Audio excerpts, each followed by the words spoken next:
What if I told you that the elves and the fairies and even the goblins from your favorite childhood bedtime stories aren't actually myths at all? I mean, it sounds completely wild when you first hear it. Right, it sounds like a fever dream. Yeah.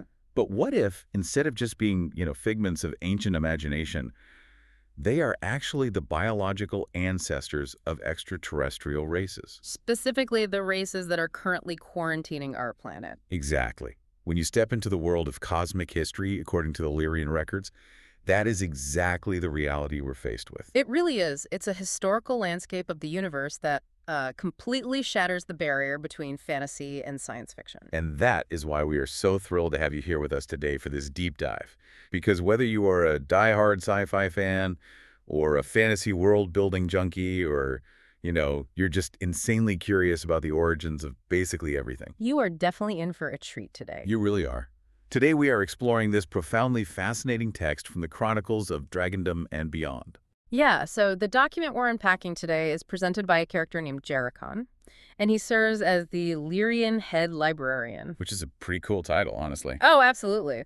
But what makes his account so compelling is how it attempts to bridge the gap between ancient earthly mythology, like our gods, our angels, elementals, and this expansive galactic science fiction. Yeah, because Jericon treats them all as points on the exact same evolutionary timeline. Right. He takes the magical and gives it this distinct, almost clinical, biological, and historical context. Okay, let's unpack this. Yeah. Because to get to the advanced extraterrestrials that humanity is, just now beginning to theorize about. Like the Pleiadians, the Andromedans, the Arcturians. Yeah, those guys. To get to them, we actually have to start with the elves. We do, but before we even begin to map out this vast array of alien races, Jericon makes it very clear that we first have to understand where you and I sit in this whole thing. Where humanity sits in this massive cosmic timeline. Yeah. And the answer is at the very, very bottom. Yeah, we are the absolute foundation of the ladder. We're the latest addition to a very ancient neighborhood. Jericon literally refers to humanity as the new kids on the block. Which is putting it mildly. Not only are humans brand new, but our entire Milky Way galaxy is a relatively recent development in the universal family. And that actually explains the Fermi paradox, right? Yeah. Like the whole question of why we don't see all these grand civilizations buzzing around our sky. Exactly. We are currently being monitored, yes, but we are actively quarantined from the rest of the universe. And the phrasing in the text is just brutally honest about why. It states that we are quarantined because we act like, quote, petulant, naughty kids. Yeah, it's not a flattering portrait. No, we're basically cosmic toddlers throwing tantrums, breaking our toys, refusing to share. And the intergalactic federations are out there functioning perfectly well without us. We have a lot of growing up to do before they let us sit at the adult table. For sure. But that quarantine serves a dual purpose. It protects the wider universal community from our, volatility, but it also protects us. Right. It allows our specific evolutionary experiment to play out without just being overwhelmed by outside interference. Exactly. But to truly understand the beings that put us in this cosmic timeout, Jericon insists we have to go way, way back. Like back before the Milky Way was even a concept. Right. We have to look at the origins of physical creation itself. Okay, so the text describes the very beginning as this void. And it contains only cosmic dragons floating in a plasmic dance. A plasmic dance, existing alongside a vast, pure collective consciousness. Which is basically a pure, non-physical hive mind, right? Yes, they possessed ultimate knowledge and infinite creative potential, but there was a fundamental flaw in their design. Obviously, they couldn't actually feel anything. Right. As purely non-physical, etheric beings, they lacked the hardware to experience tactile sensations. They could understand the concept of a nebula, but they couldn't feel its heat. Exactly. They could calculate the physics of a planetary collision down to the decimal, but they couldn't feel the emotional terror or the awe of actually watching it happen. Traits that you and I casually classify as good or bad, like the sting of a scraped knee, or the warmth of a hug, the crushing weight of grief. All of that was completely inaccessible to them without a physical form. I kept thinking of it like a gamer playing a massive world-building simulation. You spend countless hours creating this sprawling, intricate world from a bird's eye view. Oh, that's a great way to look at it. Yeah, you build the mountains, you plot the rivers, you watch the little digital sprites move around. But eventually you get bored of just watching. Right, you want to actually step inside an avatar. Exactly. You want to feel the digital dirt under your boots. You want to experience the simulated weather, feel the actual thrill of the game firsthand. And what's fascinating here is the philosophical core of Jericon's text, because physicality wasn't an accident. Right. The dense, heavy reality of blood and bone wasn't a punishment or a fall from grace. It was born entirely out of a profound collective desire for emotional and tactile experience. The universe intentionally made itself solid just so it could feel. Yes, and that singular desire sets the stage for every complex, messy race that follows in this history. But, okay, this is where the text throws a massive curveball. Because if the universe was made physical specifically to experience messy, chaotic emotions. The earliest physical creations, ironically, ended up being entirely too perfect. Yeah. We transition from the why of creation to the who of the first creation. And the first actual blood and bone physical beings created right after those terraforming cosmic dragons were the elves and the elementals. But these original elves bear very little resemblance to, like, the merry singing craftsmen of earthly holiday folklore. Definitely not baking cookies in a tree. Not at all. Jericon describes them as being highly logical, flawless in their physical symmetry, very tall, and almost clinically methodical in their approach to existence. And entirely devoid of frivolity. No humor, no jokes, just pure calculating logic. Right. And the text claims this is the exact same genetic route that eventually leads to the famously stoic sci-fi races, like the Vulcans. They were the pure template. And over vast stretches of time, these pure original races were either genetically modified or they interbred. Developing new traits across the universal canvas of planets and galaxies. And apparently the original, completely untainted DNA of these master races is considered incredibly precious. It's kept secretly in only one place in the universe. The hidden world of Arianel and Dragondom. Right. But wait, I have to jump in here and push back on this whole premise. Okay, go for it. If the entire point of the collective consciousness taking physical form was to experience tactile and emotional things, like to feel heartbreak and joy and just the messiness of life, why make the very first beings completely logical and devoid of humor? It seems like a contradiction, right? Yeah. Isn't that a massive failed experiment? Like, if you want to feel, why build a robot? It does seem contradictory at first glance, but you have to consider the mechanics of genetics and manifestation. When a consciousness that has only ever known perfect, detached, energetic equilibrium tries to manifest a physical body, that first draft is naturally going to reflect its creator. Oh, I see. Yeah, a completely pure, untempered genetic template, freshly born from a state of detached hive mind observation, starts out clinical. It hasn't been bruised by the physical world yet. Right, it needs time. Exactly. It required the passing of eons, the slow, grinding process of interbreeding, and massive genetic adaptation across thousands of harsh planetary environments to develop that rich, chaotic, emotional spectrum the consciousness was originally seeking. Ah, okay, so the elves were the blank canvas. You have to build a sterile foundational architecture first before you can, paint the walls, throw a wild party inside, and let things get messy. That's a perfect analogy. And because these original elves were so intensely logical, and because the universe they were tasked with managing was so impossibly vast, they realized very quickly they couldn't just run everything as one massive monolith. Right. They had to splinter their pure template into highly specialized cosmic jobs to manage the sheer scale of creation. Because the universe requires administration. It does. Jericon outlines a very distinct hierarchy here, a breakdown of responsibilities where the elfin template was biologically modified to handle different aspects of cosmic evolution. And the very first specialized department Jericon mentions absolutely blew my mind. The record keepers. Yes. The text literally calls them the Time Lords and places them on the original Gallifrey. Now, hold on. You're reading a text that sounds suspiciously like someone just watched a marathon of British sci-fi and decided to write it into a cosmic religious text. I know. We're supposed to take that literally? Well, Jericon presents it as literal historical fact. He argues that our modern storytellers are unconsciously tapping into ancient, buried cosmic memories. That's so wild. But in the context of this universe's mechanics, a role like the Time Lords is a biological necessity. Oh. The collective consciousness needed a faction entirely separate from the rest of the physical experiment. They were designed to observe the evolution of the universe without prejudice, without getting emotionally involved. No matter what tragedies or triumphs were unfolding on the planets below them. Exactly. But why the specific powers? Like, why do they need to regenerate?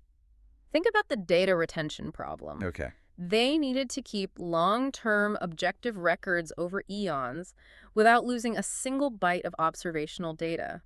If they aged and died like normal physical beings, that data would be lost or fragmented. Oh, wow. So they were given the unique physical ability to regenerate their cellular structure while retaining full memory. Precisely.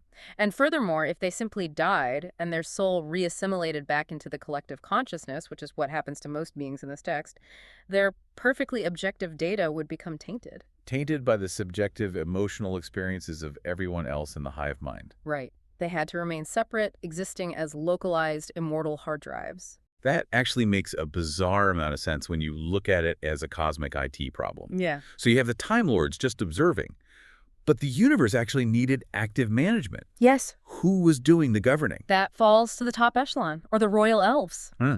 They were designed to be the physical presence of the collective consciousness on individual planets. They were actually secondary to another group, right? The mages. Yeah, the mages, the wizards, the sorceresses. They proved far more biologically and socially effective than the royals. Because the royals were too rigid. Too rigid, too elevated. The mages were better at mixing with all aspects of planetary life. They served as healers and peacekeepers. And they possessed that vital ability to move fluidly between different dimensional zones and frequencies. They were the diplomats between the pure energy of the source and the dense reality of the planets. Yeah. And here's where it gets really interesting, because the text explicitly states that as the royal template of elves spent more time on these planets, they eventually adapted and devolved to become what we humans recognize as the ancient gods of myth. Like the Greek, Roman, and Norse pantheons. Yeah. As these gods evolved and interbred, they began to heavily explore the extremes of their physical forms. They operated on the compassionate side, demanding worship and offering protection, but they also eagerly explored the shadow, the dark side. Which means they were finally experiencing those visceral physical extremes the consciousness originally wanted. But exploring that dark side led to a massive ideological schism. Right. While all this creating and managing was happening, a faction split off. The text calls them the Old Empire. And this old empire represented the absolute darkest, most tyrannical potential of physical existence. They looked at the messy process of creation and decided it was inefficient. Like, instead of creating, it was much easier to just conquer. If you had the physical strength, you took what you wanted. They wanted to destroy or subjugate anything that wouldn't submit to their rigid control. And this schism forced a monumental political and moral decision upon the next vital branch of the elven tree, the High Elves. In Jericon's timeline, these High Elves are the genetic precursors to the highly logical, mathematical, and scientific extraterrestrial races you mentioned earlier. The Vulcans, the Arturians, the Andromedans. Exactly. They were the grand designers and the cosmic architects. And they were incredibly proud.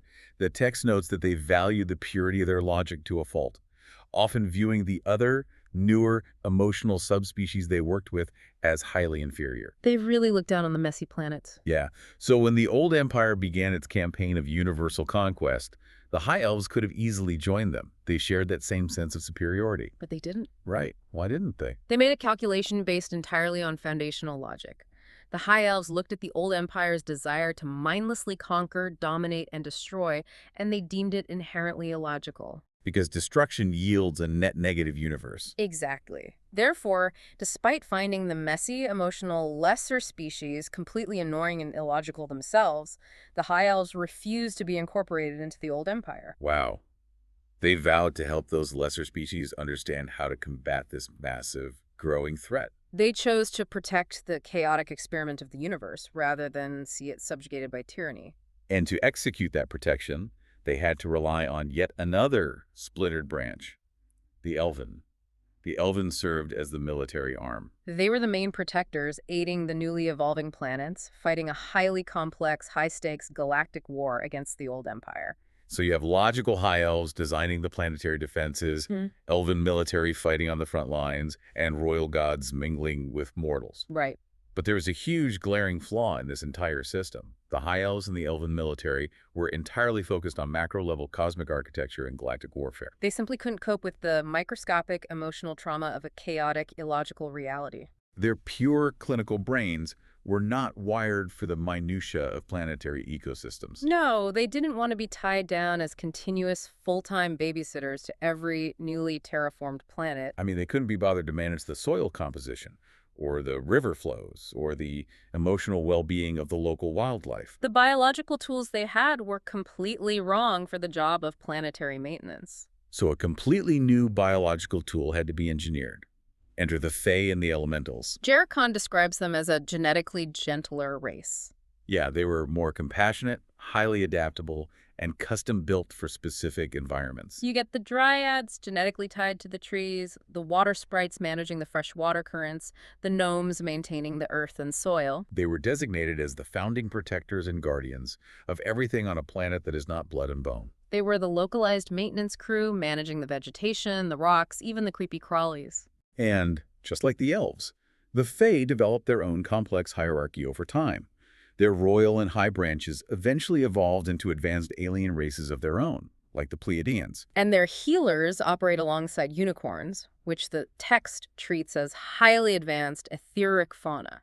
The Fae even developed their own military arm that integrates with the various cosmic federations to protect nature reserves across galaxies. But because this whole universal experiment is about experiencing everything, the good and the bad, you can't just have perfectly helpful, diligent fairies. Right, you need friction. You need the shadow side to keep the biological balance. So the Shadow Fae were developed, the goblins, the hobgoblins. Jericon notes they are not. Nice pranksters, hooligans, and thieves. Though, honestly, my absolute favorite detail from the entire text is that the goblins strongly prefer the term opportunists.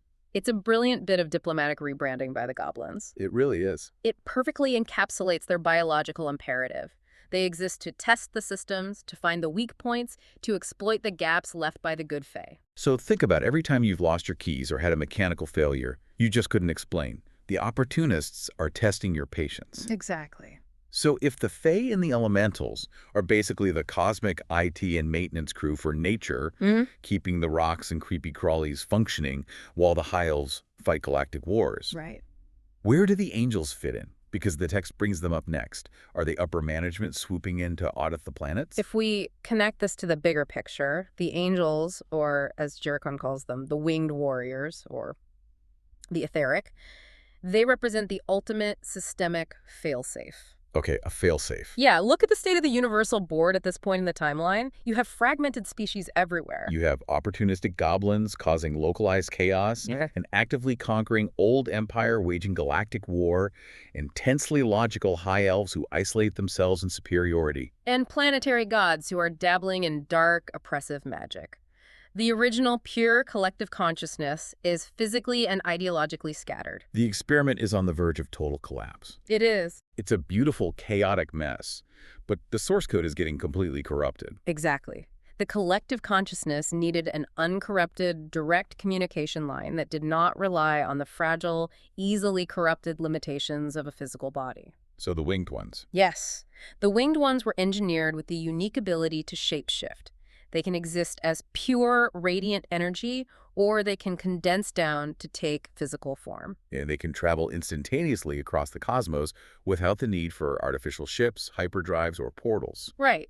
They were set apart specifically to be the uncorruptible messengers, the ambassadors, and the ultimate absolute military authority of the collective consciousness. They are the glowing red telephone directly to the source. Basically, yeah. No matter how bad the physical universe gets, no matter how many planets the old empire conquers, or how arrogant the high elves become, the winged ones ensure there is always a means of direct, unhackable contact back to the hive mind that started it all. That's right. So what does this all mean? When you pull back from the intricate, sometimes dizzying details of Jericon's Lyrian Library book, you see this massive, breathtaking tapestry. It really is a remarkable synthesis of ideas that forces you to completely reevaluate the stories we tell each other. It brilliantly stitches together our most enduring science fiction mainstays, like the time-traveling Time Lords, the stoic and logical Vulcans, the spiritually advanced Pleiadians, with our oldest, most treasured fantasy folklore. The elves of the woods, the dryads in the trees, the opportunist goblins, the majestic angel. And it puts them all onto one unified, causal historical timeline.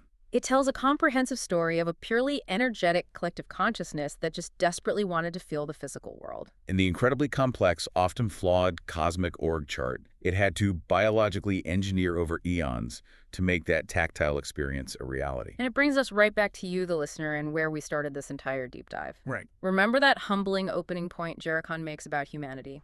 We are the quarantined toddlers of this universe. We are kept isolated on this single planet because we are volatile, petulant, and naughty. We are on a cosmic timeout. We're sitting in the corner of the Milky Way waiting for permission to play with the big kids. We are. But knowing this rich proposed history, understanding the majestic clinical perfection of the original starter races, the devastating ideological wars of the old empire, and the meticulous biological engineering of the Fae. It gives a wonderfully humbling yet incredibly exciting context to our place in the cosmos. We aren't alone. We're just waiting to come of age. We're just waiting for the quarantine to lift so we can finally meet the neighbors. Next time you look up at the night sky, it really changes your perspective, doesn't it? Oh, absolutely. It changes how you look at a fantasy novel or a sci-fi show. It makes you wonder if our storytellers aren't just making things up for entertainment, but are actually channeling a deeply buried, ancient cosmic memory of our ancestral neighbors. Which brings up a final concept to consider, perhaps the most profound implication hidden within Jericon's text. Okay, what is it? Well, this raises an important question. We know the original elves and their subsequent extraterrestrial descendants were largely logical, clinical, and devoid of humor. Yeah. We know they struggled immensely to cope with the trauma of a chaotic reality, requiring the creation of the Fae and the angels just to keep the universe from falling apart. Yeah. And we know that the whole singular purpose of the collective consciousness breaking itself into physical forms in the first place was to experience raw, messy emotions and tactile realities that pure energy simply couldn't feel. Right. It built the universe so it could finally feel the extreme highs and the devastating lows. So if that intense emotional experience was the ultimate goal of creation, then perhaps humanity's highly emotional, volatile, chaotic, and wonderfully illogical nature isn't just a childish flaw that requires a galactic quarantine. Oh, wow.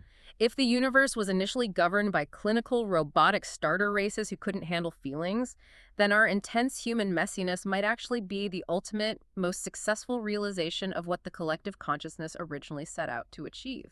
Wow. We aren't the failed experiment. We are the beautiful, messy masterpiece they were trying to paint all along. Exactly. Which means when that planetary quarantine finally lifts and we step out into the wider intergalactic federation, maybe we aren't just going out there to be the students of these ancient, logical extraterrestrials. Maybe, after eons of clinical logic, we are meant to be their teachers.